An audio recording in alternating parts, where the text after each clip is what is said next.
Good morning. Happy Pride, everyone.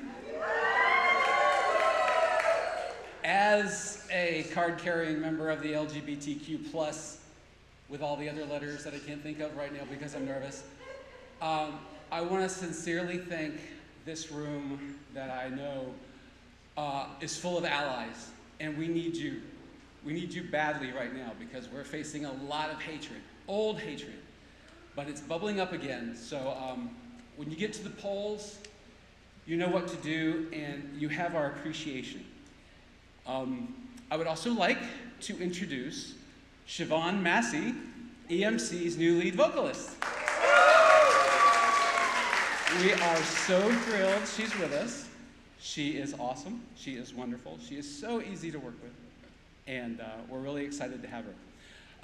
A little bit about this song. This song was originally written as a ballad for a friend of Janet Jackson's that passed away from HIV/AIDS. Her and her producers, however, as they went through it, starting to work on the song, decided instead of a ballad, they wanted to make it a remembrance in joy of that person. And what better way to express joy than a little dance music? So that's the version we're going to cover for you today of Janet Jackson's Together Again. There will be the chorus lyrics on the screen. You probably know the song. Even if you don't, the lyrics are there. Please join in. Let's make it just a big, happy, joyous dance celebration of pride, okay?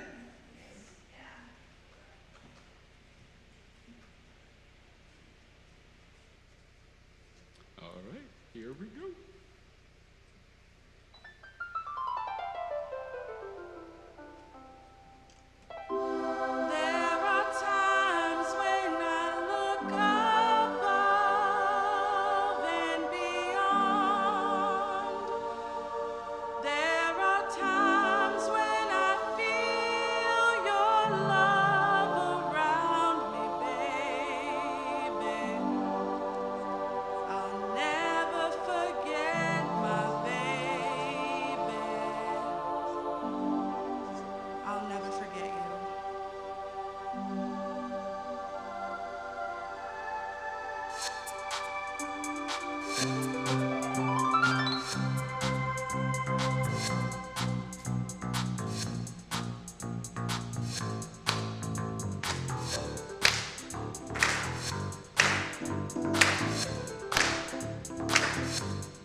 Around and beyond, there are times when we need your love around us, baby. We need love around us, baby. When I feel that I don't belong, draw my strength from the words when you said, hey, it's about you, baby.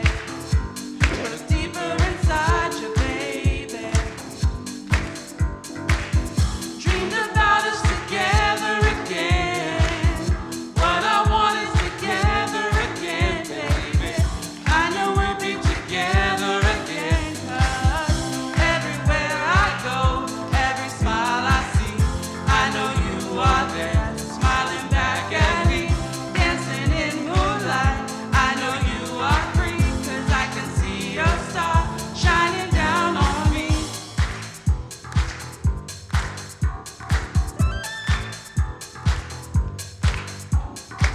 Together again, ooh. Good times we share again. Together again, ooh. Oh, that makes me want to dance. Together again, ooh. Say it loud and proud. Together again, ooh. All my love's for you. Always been a true friend to me, our true love. I can't wait for you to wrap your arms around me. Wrap them around me, baby. Wrap them around me. Wrap them around me, baby. Sometimes hear you whispering, no more pain, no worries will you ever see now, baby. I'm so happy for me. Happy for you, baby. Dreamed about us together again.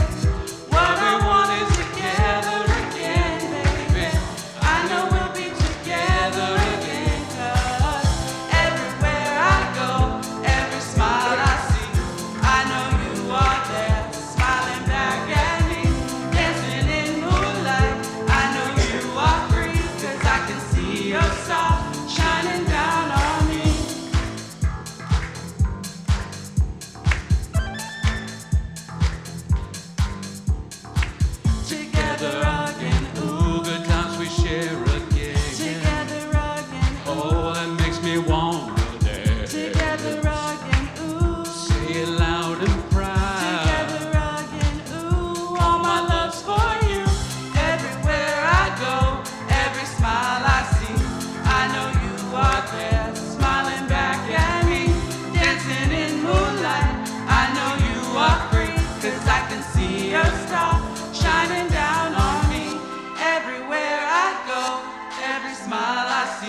I know you are there, smiling back at me, dancing in moonlight. I know you are free, 'cause I can see your star shining down on me.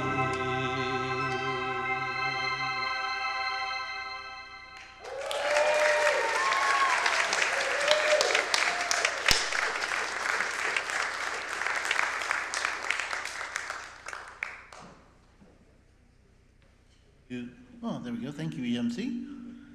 And welcome. Welcome to the First Unitarian Church of Orlando.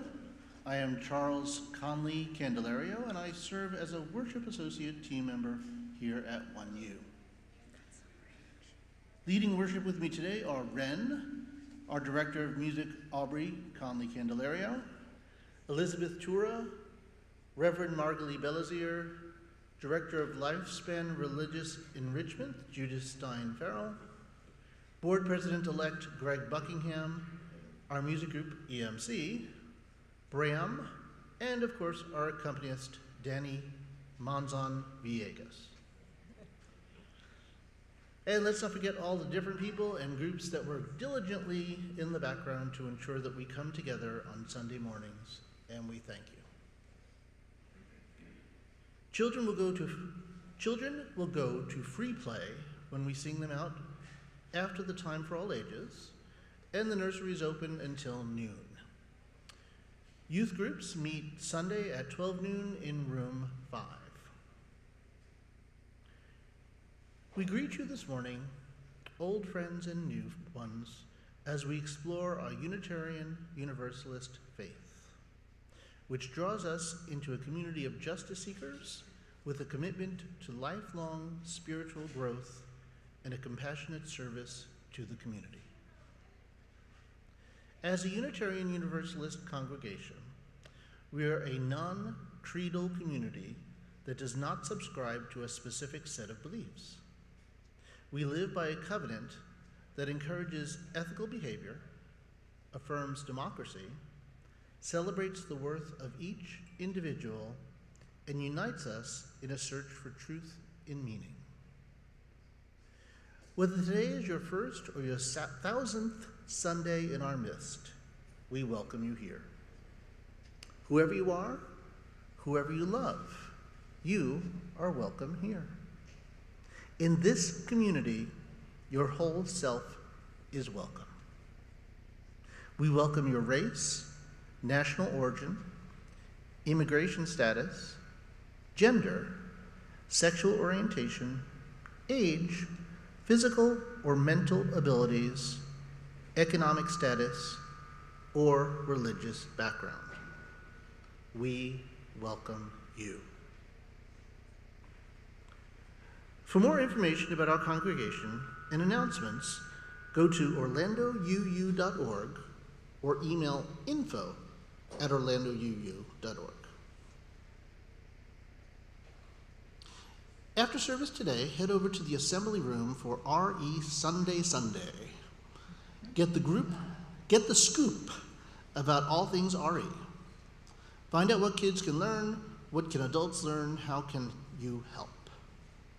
Volunteers are definitely needed, so you can get some ice cream and answers after service today.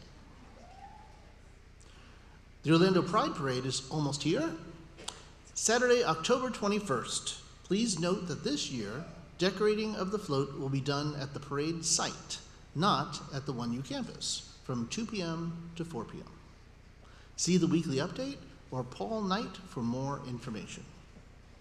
We're looking for sign-ups for the Pride booth, which will be open from noon to 7 p.m. with 2-hour shifts.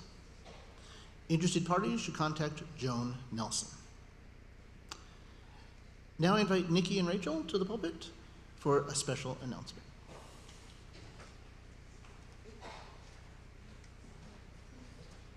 Hi there. Hi, Hi, what's your name? Rachel. Hi, Rachel. Hi. Where are you from? Florida. Oh my gosh. Isn't that place where they like wrestle alligators and the drive-through windows? Sometimes, yes, that's. Isn't that where iguanas fall from the sky? Oh, crying. Yes, sometimes that happens down in Miami. Oh, isn't that where they like shoot at hurricanes? One time. Florida, huh? One time. It didn't work, by the way. Isn't that where like neo-Nazis are threatening journalists and everybody else there? All right. That's serious stuff, and we've had it. There are many more of us who believe in love. Hate's making a speech right now in Florida. It's making a speech so loud that people all over the world are hearing it, and we're tired of it. You know what we're going to do about it? What? We're going to show up. Yeah? We're going to show up on the side of love because that's what calls us to action. And you know, here's the thing. It's not just us. It's not us. It's not just us alone. There are so many people who believe in love, whose faith traditions call them to action in love. And, you know, Buddhists, Christians, atheists, people of the Jewish tradition, pagans, secular people. And you know what? We're inviting them all to show up with us on the side of love. Yeah? Yeah. When is this happening? 2 Sundays from now. 2 Sundays from now. Excellent. And I just want to prove to you that there are many of us who believe that love calls us to action. Love is what we believe in.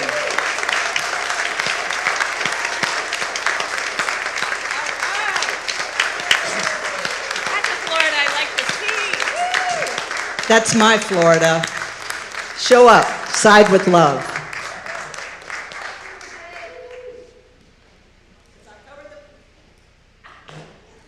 October the 22nd, there will be posters all over the campus. October the 22nd, after church, 2 Sundays from today at 1 o'clock. At Lake Eola, northeast corner, right across from Persimmon Brewing. Not that I know anything about that.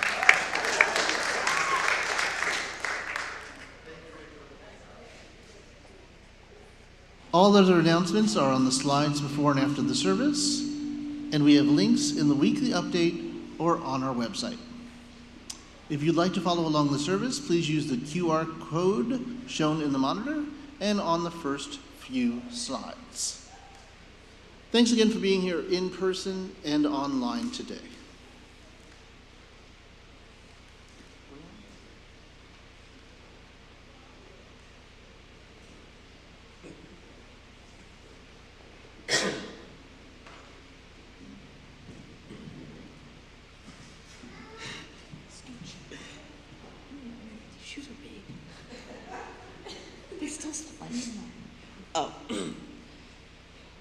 Please say the words with me as we light the chalice. In the light of truth and in the warmth of love, we gather to seek, to sustain, and to share. Please rise. Wait, do I read that part? Okay. Please rise and body your spirit and join in singing our opening hymn, number 170. We are gentle, angry people. The words will be projected on the screen.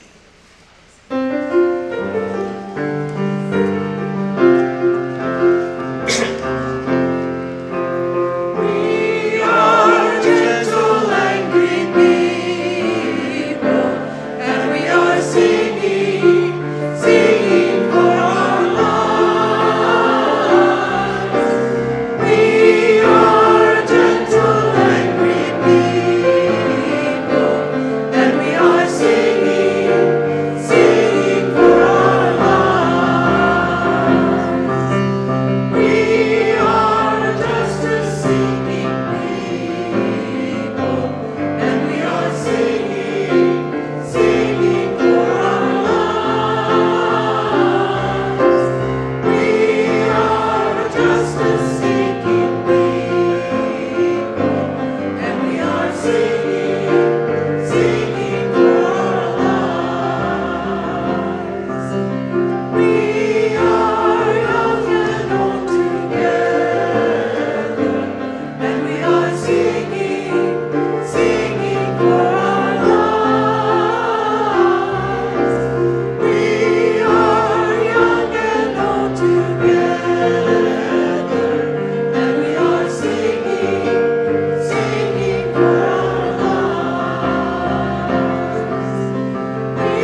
and we are singing, singing for our lives.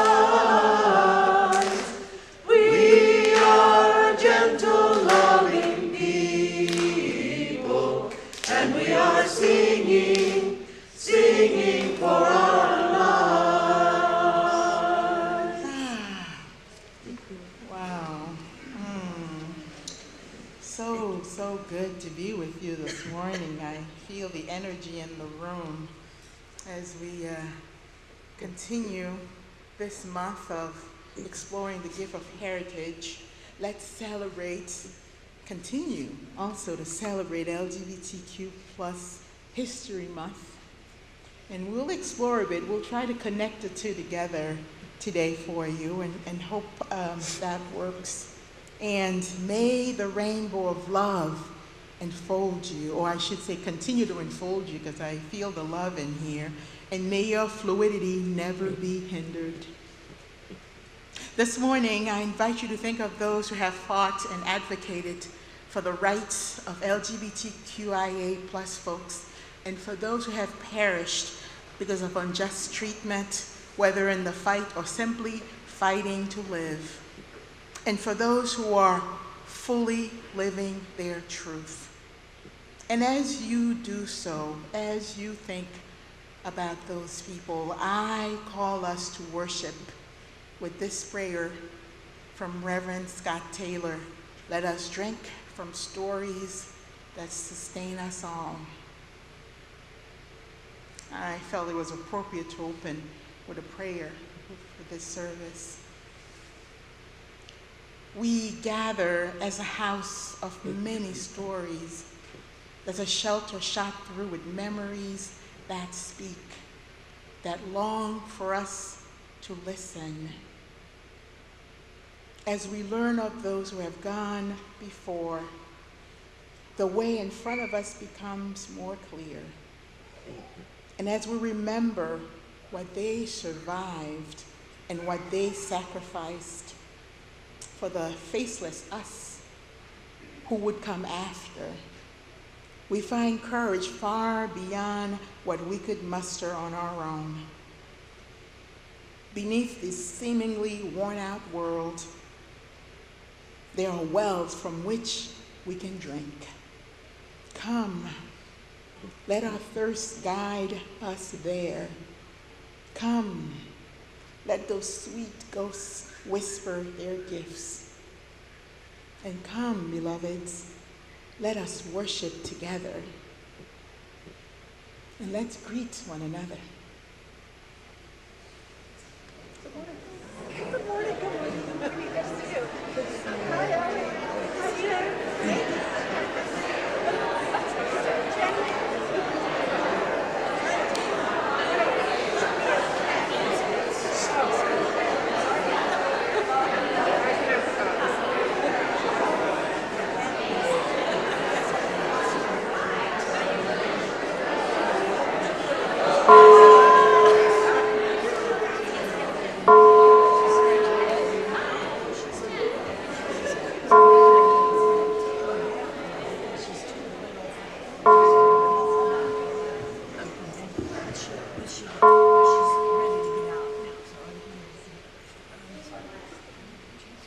So, hey guys. I was asked to come up here and talk a little bit about my experience as a queer youth and how things are going. So, my name is Wren and I'm 16. Some specific government officials, not naming names, think that's way too young to be able to say this confidently. I'm queer, and I've known since elementary school. They call themselves critics and say they're defending children while they're using their freedom of speech to spread hate and fear. So here's my chance to use mine. The queer experience is beautiful. From elementary school onward, I've been living my life as a member of the LGBTQ plus community, and I've learned how beautiful the queer experience is. In elementary school, I gave the prettiest girl in my class a necklace that says, "I love you to the moon and back," without realizing it said "Mom" on the back. Despite how embarrassing that was, It was beautiful. In elementary school, a girl grabbed the last Guinness Book of World Records, which was the only thing we really read then, during library time, and instead of saying she called dibs, or you snooze, you lose, she scooted over on the bench and patted the seat next to her to show I could sit, and we read the book together. Those butterflies in my stomach are sacred. In 6th grade, when I had my first kiss, out on the school courtyard before the bell, I felt complete. The stares we got from the straight girls sitting around us mean nothing except their petty hate towards those who were different, but back then I felt their stares like piercing lasers. For the first part of the day, I was terrified that someone would tell a teacher and I would be punished for simply loving someone my own gender. The first show I remember watching and crying was She-Ra and the Princess of Power. And every time the main character and the love interest would interact, I would be filled with excitement and tears. Finally, seeing part of myself in the characters on the screen would bring me to tears. I was able to enjoy the show in a way I couldn't with any other cartoon. The interest grew, and now I await every new show with queer characters like a dog waiting for their owners to get home from work. Now I am here at a church that makes me feel like I'm a part of a conversation, talking on stage to all the familiar faces. I have a long-term girlfriend that I'm planning my future with, and I am called the name I want to be called. In high school, I walked to class hand in hand with the love of my life, ignoring everything happening around us. In high school, I wear what I want, and I wear what makes me feel comfortable and creative. In high school, I am planning a drag show with the youth group in order to raise money for a trip that will teach us all things the school system has failed to teach us. At this rate, I should be going into adulthood with opportunity in my eyes and hope following every footstep. But instead, I'm walking in with determination. Determination to make sure that the queer kids following behind our generation will be able to make these beautiful, sacred memories. Thank you.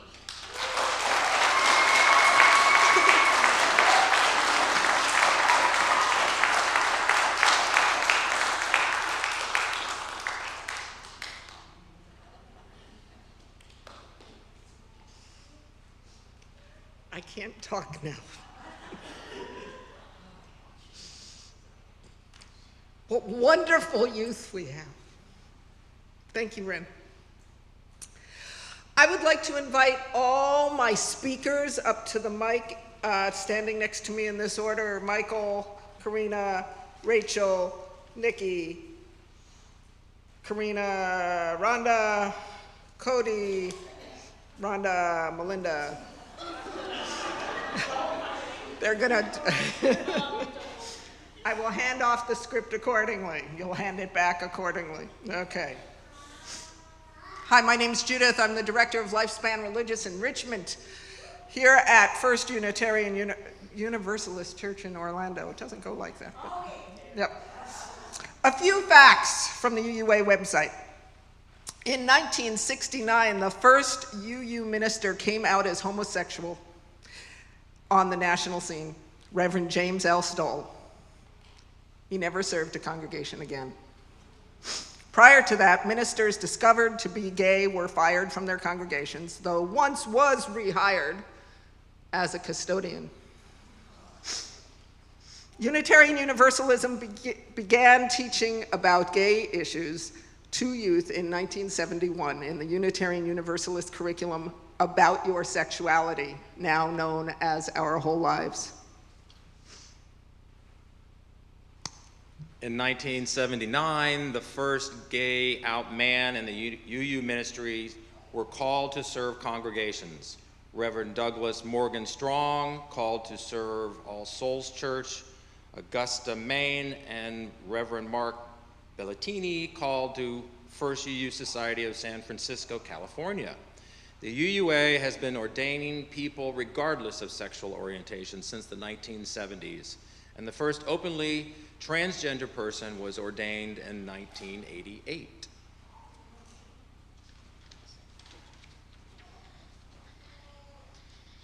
In 1971, Reverend Richard Nash and Elgin Blair co-founded the UU Gay Caucus to lobby for the creation of an Office of Gay Affairs. Today, that office is known as the LGBTQ and Multicultural Ministries. Although significantly declining, the UUA may still have closeted lesbian, gay, bisexual, transgender, and queer ministers serving their congregations and members in our congregations. People who are bisexual, queer, and/or transgender are more closeted in our congregation than those who are gay or lesbian. Today, in support of the annual Pride parades happening around our state over this month, and in support for ourselves and one another who make up the LGBT community, members, friends, neighbors, families, and allies, we are here reminding us of what it really means. Gilbert Baker lived from 1951 to 2017. He created the rainbow flag that we now refer to as the Pride flag. It was Harvey Milk who asked Baker to create something that would take the place of the dreadful pink triangle used decades ago by the Nazis to identify homosexuals. Baker knew it had to be a flag. Flags are about power, he said. Flags say something. You put a rainbow flag on your windshield, and you're saying something. The original rainbow flag flew at the San Francisco Gay Freedom Day Parade on June 25th, 1978. Our flag here has only 6 colors, which reflects many edits to the design over the years due to convenience, space, and color availability. Hot pink was not used again for a long time, but that eventually changed.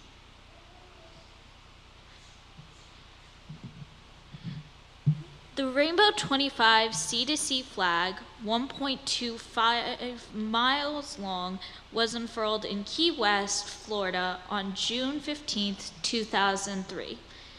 Gilbert Baker assigned each color of the flag a meaning. Hot pink stands for sexuality, and red stands for life.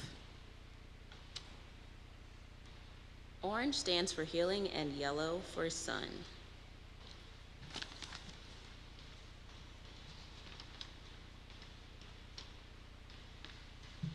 Green is for serenity with nature. Turquoise stands for art. Indigo stands for harmony, and violet for spirit. Today, there is more than one Pride flag. Each represents an area of orientation and identity of our spectrum. National Coming Out Day is this coming Wednesday, October 11th. October 21st is the Pride Parade at Lake Eola. Let's all go, please. And if you'd like more information on UU LGBTQ resources for yourself, your family, you can find them at the UUA.org website, or just reach out to one of your friends here, or consider getting involved in RE. Thank you for that. All right, thank you all.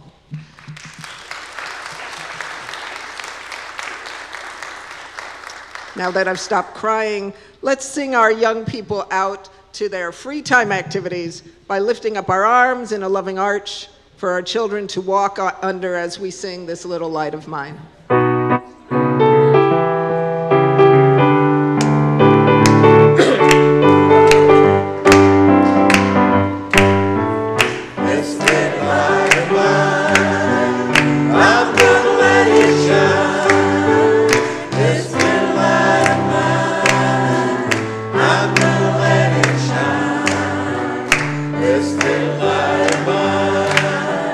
I'm gonna let it shine, let it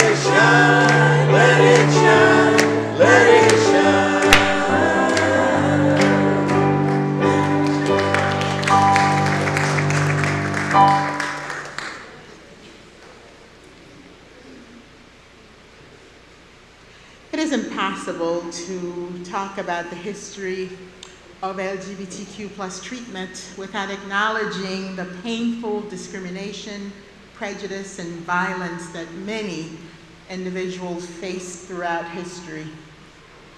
Far too long, society marginalized and stigmatized those who did not conform to traditional gender and sexual norms. This discrimination, of course, has been fueled by fear, ignorance, and lack of understanding. Now, here are a couple of things as we go through the decades. Early 20th century, homosexuality was stigmatized and considered immoral. People had to live in secrecy, and there was wide societal discrimination and persecution. No legal protection was offered, and some same-sex relationships were criminalized. And then we moved to the 50s, 60s, where the rise of the gay and lesbian civil rights movement started. Stonewall riots in 1969 in New York happened. Activist organizations started to fight for lesbian and gay rights in the United States and started to just advocating very strongly and demanding to be treated right. And we moved to the 70s. That's when the emergence of the modern LGBTQ plus rights movement started, and during that decade was when the American Psychiatric Association removed homosexuality from its list of mental disorders. And then the Pride Parade started too, right around in the 70s. And in the 80s, of course, the AIDS epidemic hit, which then brought back a lot more discrimination and openly against gays and lesbians. And again, but this time, people just didn't sit quietly and take it. But activists and other organizations started to fight to bring awareness about HIV/AIDS and demand government action. And in the 70s, started to see increased visibility of LGBTQ plus individuals in popular culture and media. And around that time, many countries began to decriminalize homosexuality and enact anti-discrimination laws. The 2000s take us to where legal recognition of same-sex relationships, and it became really a global movement, the issue of rights for everyone. And in 2010s, significant growing acceptance and support of LGBTQ plus rights. And many countries legalize same-sex marriages and so on. And then we come to here where the rights of non-binary and queer gender, those identities are beginning to be recognized. And of course, none of these, and even right now, we're beginning to see sort of like backward movement, especially here in Florida. And it can't be said that, as you heard from our Time for All Ages, as you use, that we were always on board with fighting for the rights of LGBTQ plus folks. But around the 70s, most UU congregations were among the first religious communities to openly welcome and provide safe and supportive space for everyone in the LGBTQ plus community to explore spirituality. And these congregations also played a vital role in advocating for civil rights, both at the national and local level, including rights for non-discriminatory practices in employment, housing, public accommodations. And we also know from our congregations the celebration of same-sex unions and marriages that was done in our sanctuaries before many other denominations. And we know that our work is far from over. Despite all the progress and so on, people continue to face discrimination, violence, disparities in healthcare, education, and employment. And as I mentioned earlier, here in our own backyard in Florida, we know that the rights and acceptance of transgendered and non-binary individuals continue to be debated. It is our moral imperative as UUs, as compassionate human beings, to continue to fight for full equality and justice for all individuals.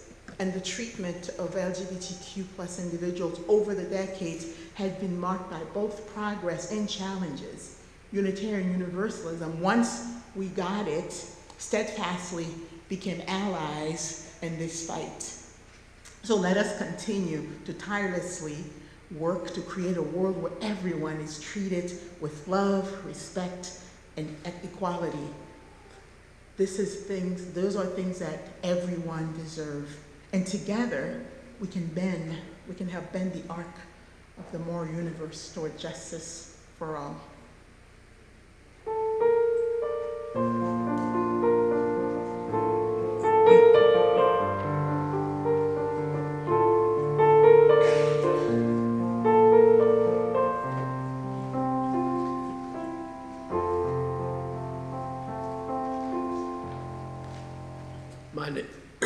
My name is Gregg Buckingham, and I'm President-elect of the Board of Trustees.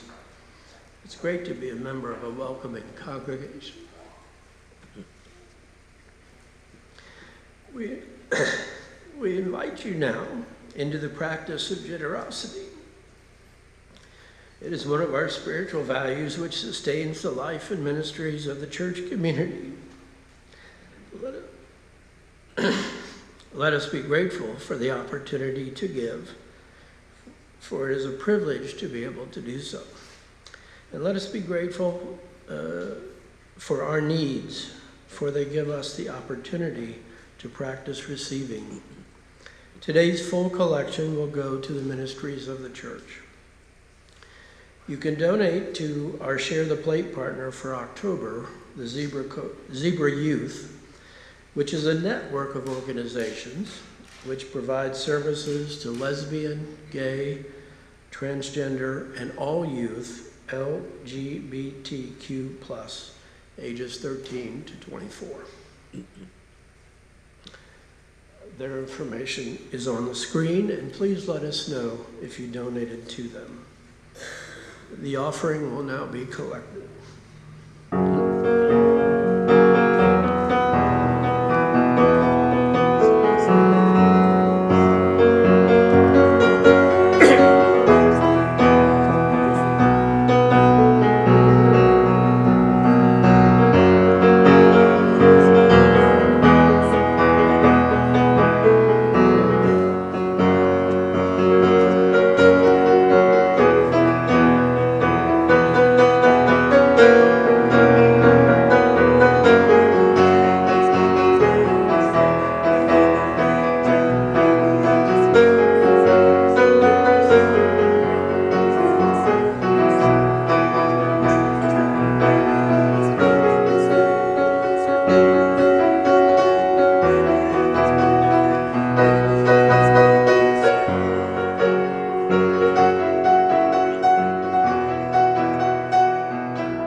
Let us joyfully receive what is offered here today in the spirit of gratitude and fellowship.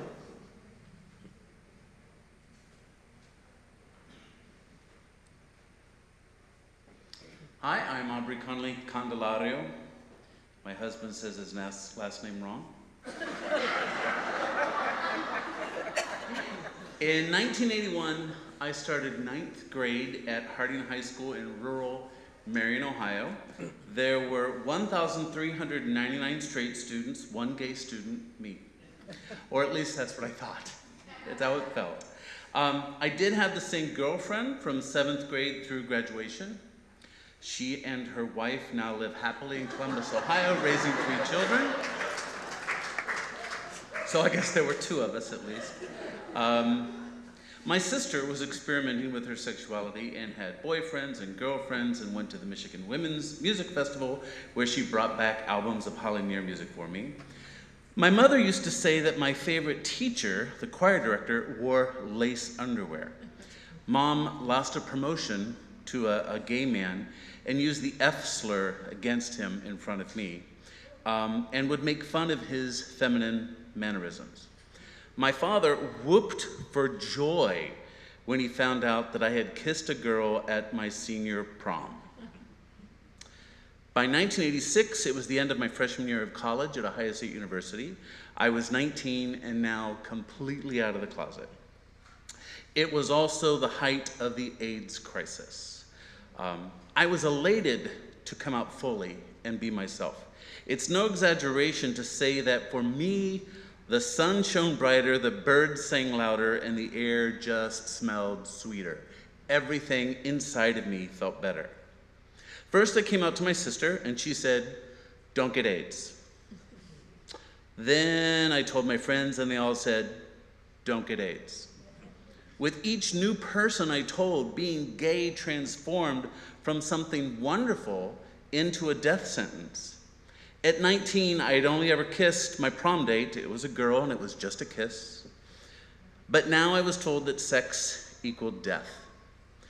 I traveled to a display of the AIDS quilt, and as they unveiled the quilts and read from a long list of names of those who had died from AIDS, I literally fell to my knees sobbing.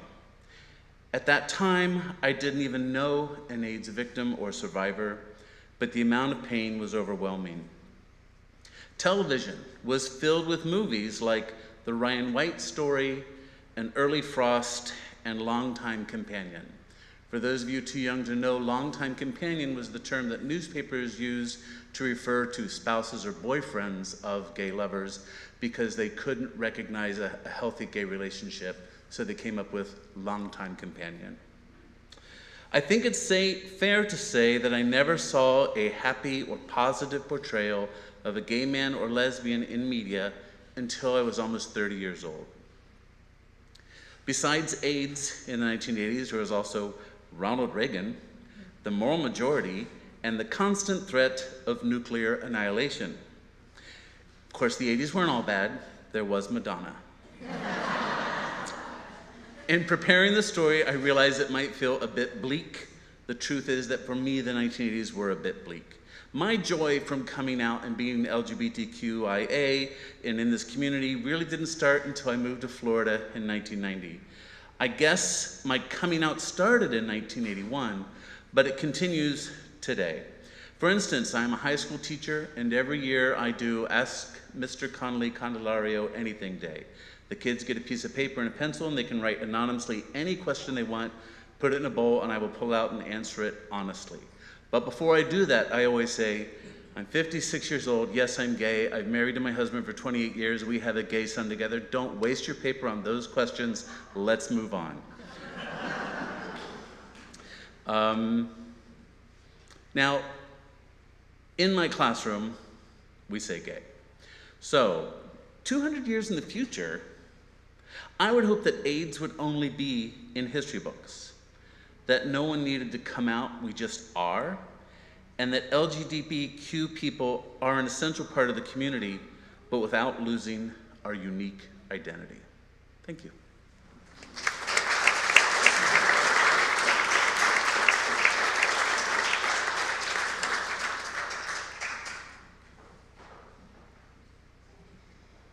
Thank you. And this is the time we set aside for deep sharing of our hearts and for prayer and meditation. If you have a sorrow you need witnessed or help with, or a joy that you wish to share, please contribute to a collective sharing of joys and sorrows to be read here on Sunday mornings. And you can do this by emailing us during the week, joys and concerns. Yes, we are going to change it to joys and sorrows at some point soon, at orlandouu.org. You can do this during the week. You can also fill out one of those cards at the welcome table if you are attending in person. And of course, we participate in the candle lighting ritual where if you are not willing to share openly, that you can reflect on whatever is on your heart at the candle table here. So bring your joys, bring your sorrows as we come together. Come as you are. Your whole self is welcome here in this community we are creating together. Joys and sorrows from this community. The flowers today are provided by Colleen Weirderhold. These flowers say happy birthday to the October birthday people. And I'll continue in the theme of happy birthday here. Kathy Lee, Kathy Lee, today is my birthday. It is a joy to be here. I'm looking forward to getting involved and making new friends. I'm from UU in Fort Lauderdale. Welcome. Happy birthday.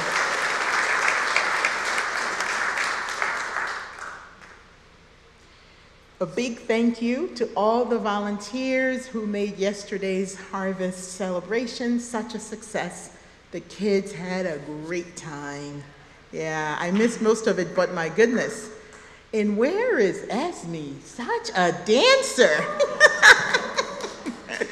Yes, it was really wonderful what I got to see, and I know those who were there working hard, making it all happen.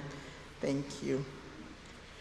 The tech team is excited to have some new capabilities, which are actually even saving money for the church and bringing new purposes to some old equipment.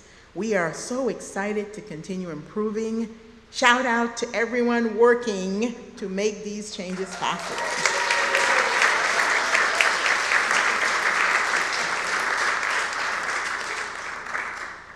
We also have sorrow to share. Marianne Buckland, I know I saw you, yes, has two women I know have recently received a life-changing diagnosis of breast cancer. Please keep them in your thoughts as they begin their journeys and join so many others who have fought or are fighting this disease. Sending you and them healing energy. In the larger world community, keeping in mind Indigenous folks, as the 9th is Indigenous Peoples Day in the US, and October 11th is National Coming Out Day.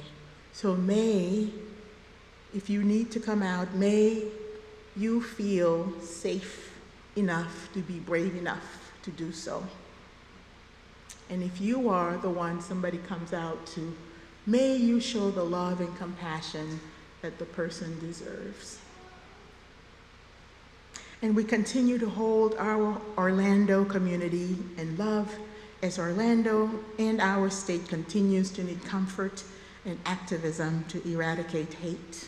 And we will be doing our little part on October 22nd.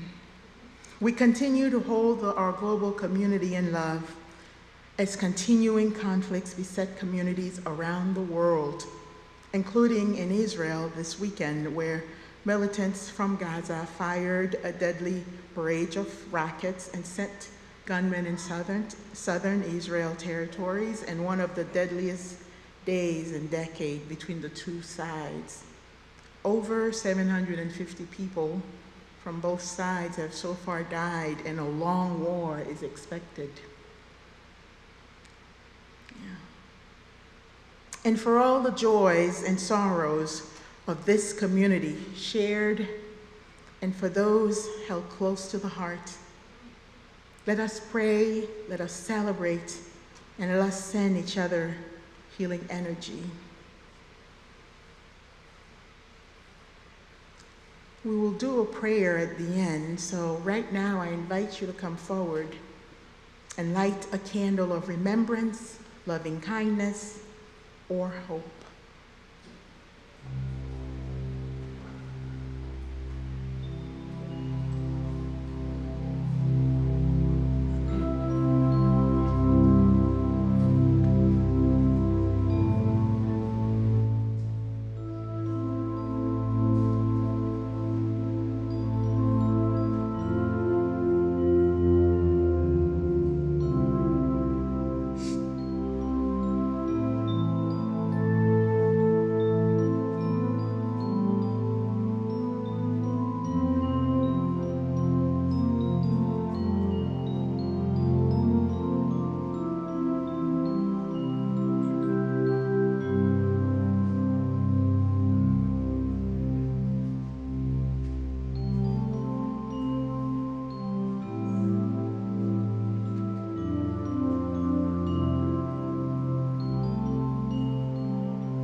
morning. So my name is Beth, and we had the Reverend over for dinner, and she asked us to participate. So we decided, when I say we, Laura and I, my spouse, decided to pick the 2000s decade. And I could fill up my time telling you all about coming out as a lesbian, the fear of losing my job, of losing my friends and losing my family. However, today I want to share the successes of the past few decades and what it means to me and to those of us of the gay community. And I'm a little older, so when I say gay community, I mean gay community writ large, those of us beyond binary. Progress comes with small changes. And back in 2013, Orange County offered a domestic partnership, which, in terms of protections for the LGBTQI+ community, it was a license that allowed us a legal standing for health care and for housing, but only in Orange County. We were really excited to register. Laura told her mom about our plans, and she said, "Well, it's about time." And Laura had to explain to her that it's only good in the county. And Laura's mom said, "That's ridiculous. It should be universal." And she was ahead of her time, her mom. We miss her. In 2014, Laura and I traveled to Massachusetts to get married. It was 1 year before marriage equality was legal in the United States. I'll tell you, as a newly out lesbian at 25 back in 1981, marriage was not a thing for gays. And we should just be happy with a parade and a flag. But somebody did think of it and thought it was possible, and they worked toward this goal and brought about a monumental change in our society. Getting married to Laura made me feel connected in a way I'd never felt before. I felt anchored, and I felt like we were part of a greater community. For so long, the gay community was denied the freedom and privileges that straight couples might take for granted. We don't. It's a wonderful experience. Just last month, Laura had hip replacement surgery, and I was recognized as her spouse. Up till a few years ago, I would not have been able to have a legal say in her care. And depending upon what hospital, I may not have even been allowed to see her before or after the surgery. A few years ago, my former neighbor told me that he read about 2 women who were married but were now getting a divorce. He thought that was hysterical. What I understood was this: he didn't believe marriage equality was real marriage, so we were easy to dismiss. That was his opinion, and I knew I wouldn't be able to change his mind. But we continued to be good neighbors, and Laura still brought them homemade cookies and zucchini bread. So how can we move beyond those who don't understand and build progress and build upon the progress that has been made? What would we like to see in the future? I would like to see a world that is truly enlightened and based on the secular concepts of reason and logic. These can be scary times. But don't give up on the seemingly impossible. We have to dream big. And we must remember that we are all interconnected, and these connections are really strong. Marcus Aurelius, the last philosopher king, wrote, "Meditate often on the interconnectedness of mutual interdependence of all things in the universe. For in a sense, all things are mutually woven together and therefore have an affinity for each other. For one thing follows after another according to their tension of movement, their sympathetic stirrings, and the unity of all substance."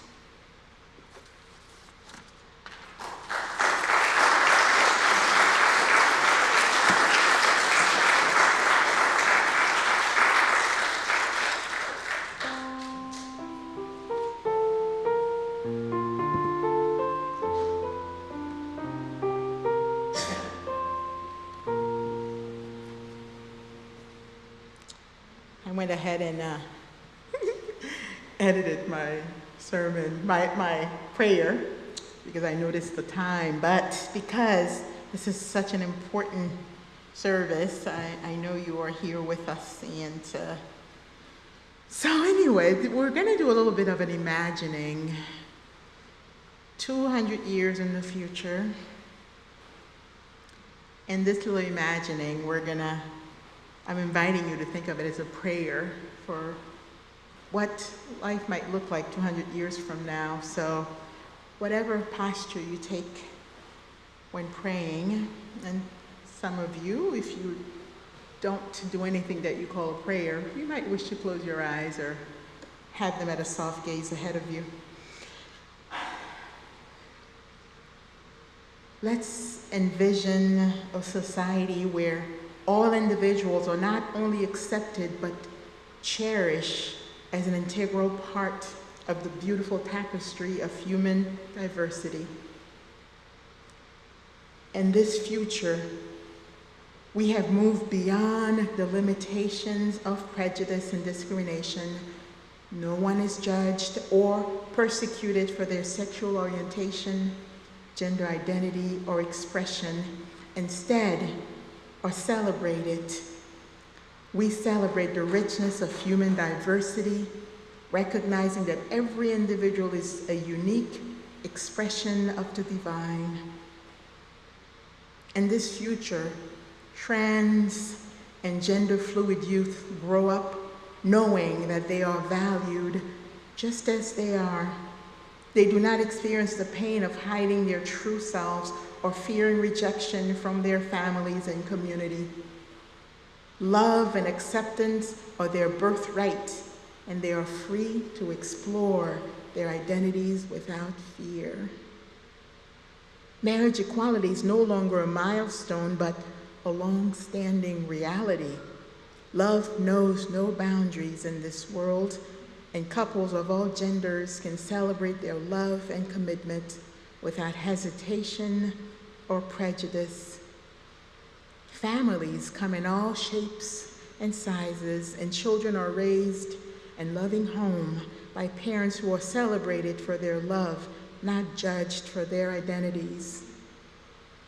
And as we reflect on this vision of the future, let us remember that it is not a distant dream, but a potential reality. It is a future that we can work towards by embodying the values of love, justice, and acceptance in our lives. We can be the agent of change, the advocates for a world where everyone, where all individuals are simply part of the fabric of society, where their lives are celebrated, where justice prevails. Let us continue to walk this path of love, acceptance, striving for this world. May we be the torchbearers of this vision, lighting the way for generations to come. May we be so blessed.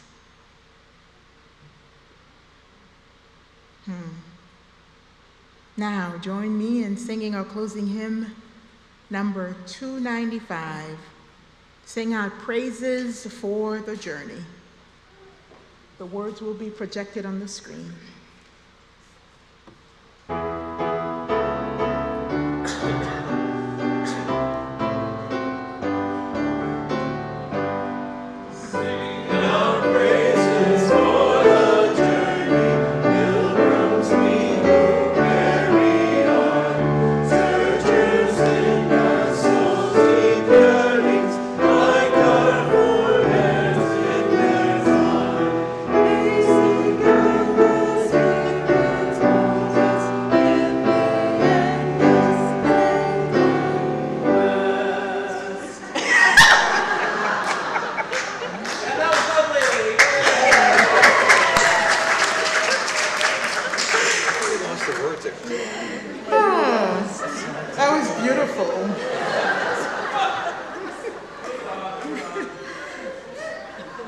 May we live the spirit of pride, with the rainbow flag flying high, a sense of beloved community among us, and the joy that comes from making new connections, may we live the spirit of pride.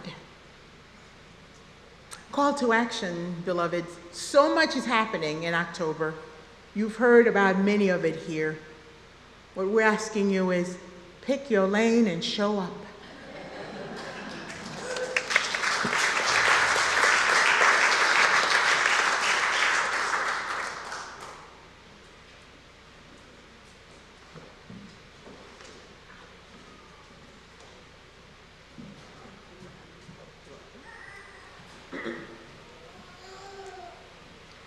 Please say these words with me as we extinguish this flame. We extinguish this flame, but not the light of truth, the warmth of community, or the fire of commitment. These we carry in our hearts until we are together again.